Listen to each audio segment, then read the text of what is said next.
Radhe Radhe student, welcome to Dhamraj की पाठशाला। स्वागत है आप सभी का धमराज की पाठशाला में।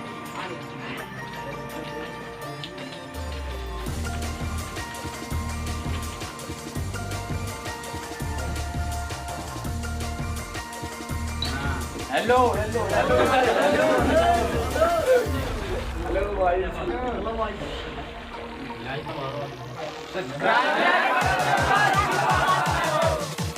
तो देखो, आज हम पढ़ने जा रहे हैं प्रकाश की प्रकृति।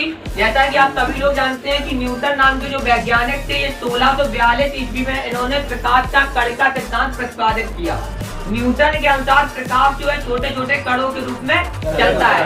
न्यूटन ने बताया 1642 में जब इन्होंने अपना कण का सिद्धांत प्रतिपादित किया तो बताया कि प्रकाश छोटे छोटे कणों के रूप में चलता है तथा प्रकाश की चाल सघन माध्यम में अधिक और विरल माध्यम में कम है, जो कि गलत भी है।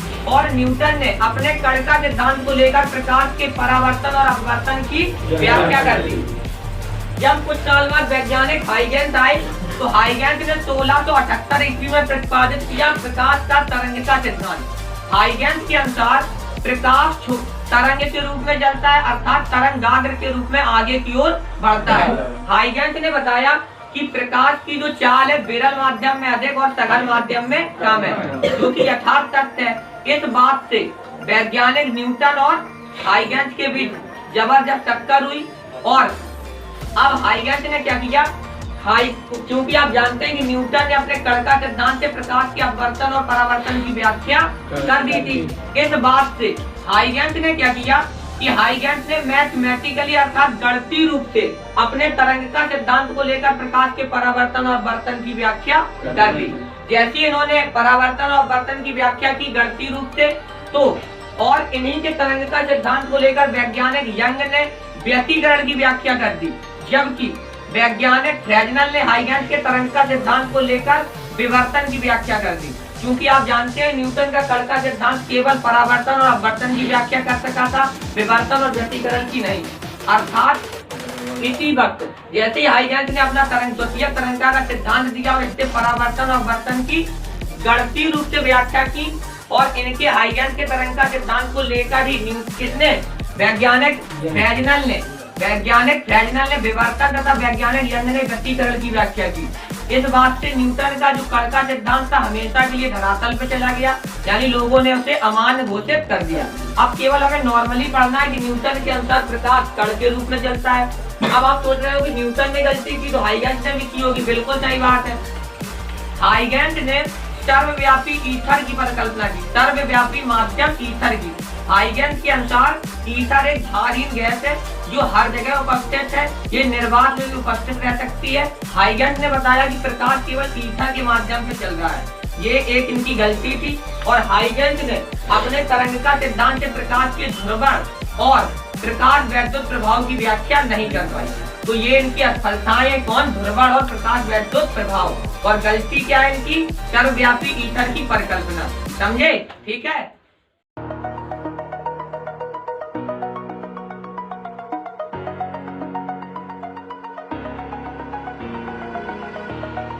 Over the edge, feel like I'm floating through the air. The pain I felt is paid for, all is said and done. Oh, I am restricted, fixed upon the web.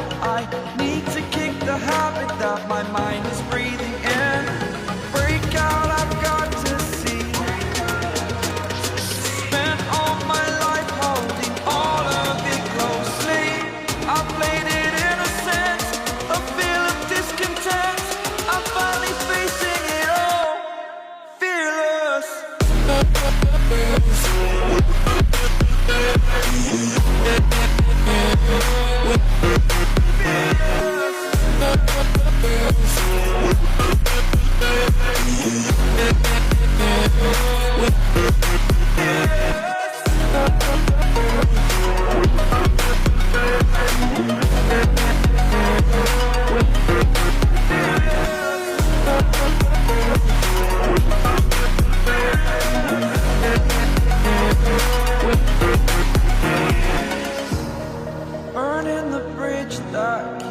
us. I'm here and I'm feeling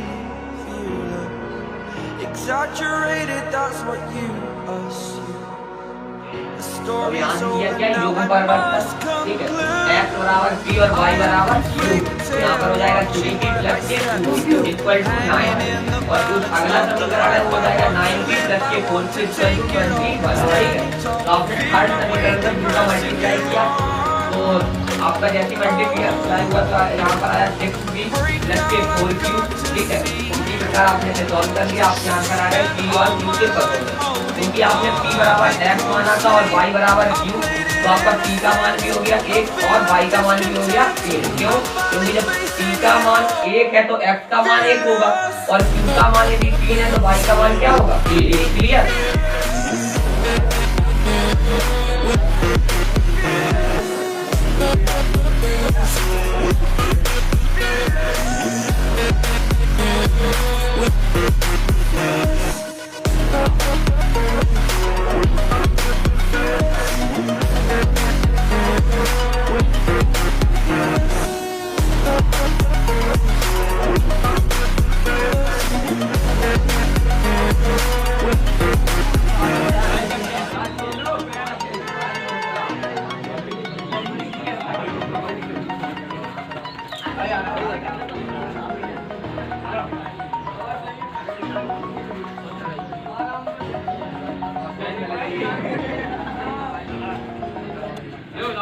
गुरुजी इन्हें क्या भाई आधी पहुंची और madam 450।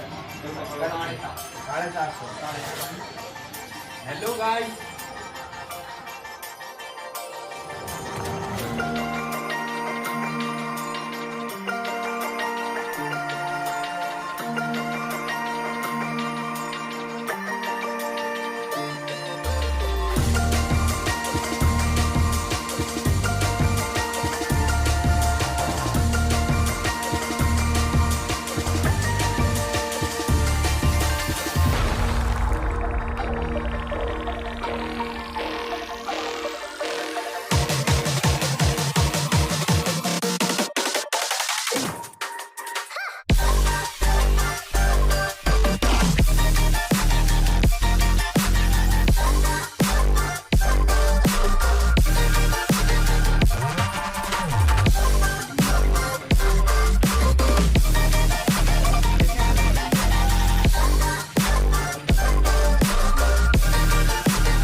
पढ़ने जा रहे हैं प्रकाश की प्रकृति। जैसा कि आप सभी लोग जानते हैं कि प्रकाश की प्रकृति है वो द्वैती प्रकृति मानी गई है, अर्थात डुअल नेचर। डी ब्रोगली तो उन्होंने बताया कि प्रकाश की जो प्रकृति है वो डुअल नेचर है, अर्थात जो प्रकाश का नेचर है वो द्वितीय है, मतलब कि दोनों प्रकार से प्रकाश बिहेव करता है। यानी कि प्रकाश न्यूटन के अनुसार कण के रूप में चलता था और हाइगन्स के अनुसार तरंग के रूप में चलता था। न्यूटन ने